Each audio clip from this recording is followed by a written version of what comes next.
여러분은 어떤 방식으로 어떤 목적을 향해 살아가고 있습니까?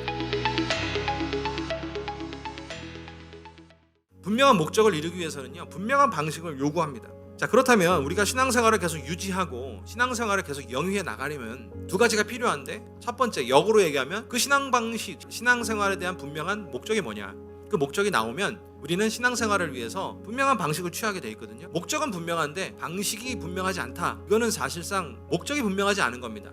이사야서에서 오늘 특별히 66장 마지막 장에서 이것이 어떤 방식으로 어떤 목적을 향하여 나가느냐, 아니면 그 목적 때문에 어떤 방식이 채택되고 있느냐를 잘 보여주고 있습니다. 왜냐하면 이 백성들이 하나님의 언약을 무시하고 예배를 드리지 않고 예배 회복이 안 됐고 자기네 방식으로 신앙생활하는 것에 대해서 굉장히 하나님께서 이사야를 통해서 질책하시고 질타하시고 엄하게 꾸짖으십니다. 그런데 너희들이 그렇게 할지라도 하나님께서는 내가 반드시 너희를 회복시키리라 라고 하면서 무엇을 얘기하냐면 너희를 위해서 어떤 종이 올지를 얘기를 해주시는 거예요. 그 종은 하나님을 대언하는 자로서 오지만 그는 질고를 지고 우리로 인해서 채찍을 맞고 우리 때문에 십자가를 지고 우리 때문에 죽음을 당하지만 우리 때문에 다시 부활한다 라는 것을 이 종의 모습을 통해서 이야기해 주십니다. 그리고 이때부터 이사야를 통해 하나님의 분명한 목적이 드러나는 지점이 있어요.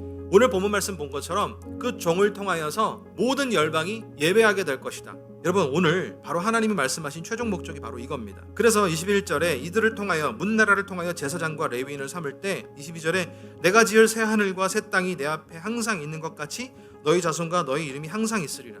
하나님의 방식인 예수 그리스도의 우리를 위해 생명 주심은 우리라라고 하는 분명한 목적을 만나다 보니까 최종적으로 온 열방이 찬양하게 되는 새 하늘과 새 땅을 이루더라.